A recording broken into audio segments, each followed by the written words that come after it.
Kwa mara ya kwanza nimeona kazi iliyo bora, na katika mkoa wetu huu wa Rukwa haijaitokea kazi nzuri kama hiyo hapo. Umefanyaje mpaka kufikia hatua hii sasa? Na kweli mimi naamua kufunga mwaka kitofauti kabisa. Tulizoea kufanya filamu ambazo tunaangalia wenyewe kwenye simu zetu, kwenye TV zetu, na ikiwezekana hata familia zetu manyumbani hawajui kama tunafanya shughuli ya sanaa. Director amefanya kitu kizuri ambacho mimi mwenyewe sikutaraji kama itatokea hivyo.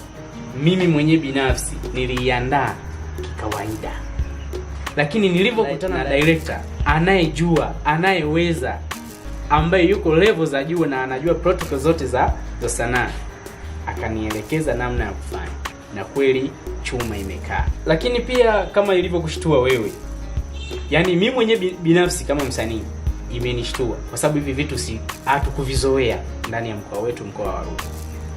Sumbawanga ni kila mtu anaweza, kila mtu anajua, kila mtu tumejikuta kwamba kila mmoja anajua. Sasa hicho imekuwa ni kasumba kwetu sisi wenyewe, inatutafuna sisi wenyewe.